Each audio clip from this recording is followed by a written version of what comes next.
Once upon a time in a small village, a group of young ladies set out to fetch firewood. Among them was Wim and her little brother Botso. Lost in their laughter and stories, they went so far that they lost the way back home. As they went deeper into the woods, the sun began to set. Panic started to rise within them as they realized they were lost. With the lights fading fast, they stumbled upon a clearing adorned with beautiful houses. They went to one of the houses. To their surprise, they were welcomed by handsome young men who invited them in with warm smiles. Their eyes held secrets, their smiles could melt hearts. These men moved with so much grace and posture. The ladies fell in love instantly. They decided to stay and vowed to marry these mysterious men. Every morning the young ladies will wake up to find their homes transformed. The air smelled of roasted meats, pigs, fowl, antelope and many more, all laid out on tables adorned with wild flowers. The girls sang, their voices weaving melodies that echoed through the forest. They cooked a feast fit for kings and danced until dawn. As days turned into weeks, the young ladies grew fat and plump. Botso noticed strange things. These men slept during the day, their slumber so deep as the roots of morella trees.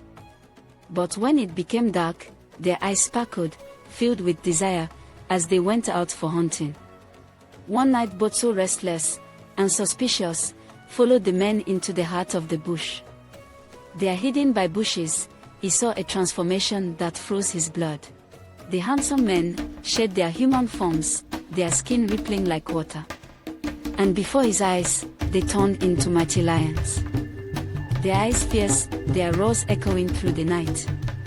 His heart pounding, he ran back to his sister. He finally knew the truth. These were not ordinary men but shapeshifters who reveled in both beauty and danger. He told his sister everything he saw, but she did not believe him, so he kept pestering her until she finally agreed. "I will keep an eye on them," she said. And so, that night the men secretly gathered in a small hut. Wim decided to secretly follow them and listen through the door.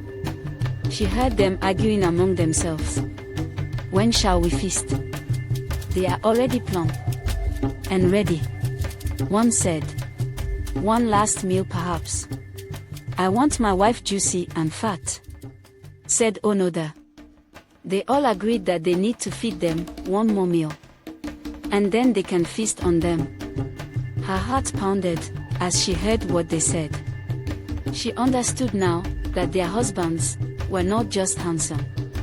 They were predators. Their hunger hidden behind enchanting smiles. They planned to devour their unsuspecting wives. It dawned on her that Botso was telling the truth all along. She tiptoed away, her legs trembling.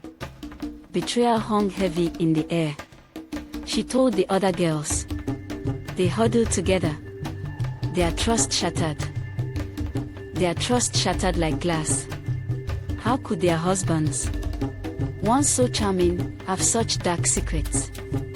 They made a plan to run for their lives that night. As soon as the men left for hunting, Wim and the girls ran for their lives. They took the opposite direction from where their husbands went to, their legs flying in the air, hearts pounding. They pushed through the forest. Before the sun rose, their husbands came home to find empty rooms. They angrily ran after their trail, sniffing their scent. They were so angry and furious, all this time fattening their wives to eat, only for them to run away. They mumbled to themselves. The ladies pushed through, but their plumpness weighed them down. The lions closed in on them, their roars echoing through the forest. And just when their legs threatened to give way, they burst into a clearing. A river sparkled ahead, a silver ribbon leading to safety. They plunged in heavily and swam with newfound strength. The lions hesitated at the edge of the water, their golden eyes ablaze as the sun was coming up. They could only watch them. The ladies were free, they reached the other side. Gasping for breath, their hearts singing with survival. The moral of the story is: before contemplating marriage, first know the person and their family lineage. Also involve your parents. Their eyes are filled with wisdom. They see beyond infatuation. This is what I have learnt. Please comment below and tell us what you have learnt from this folklore.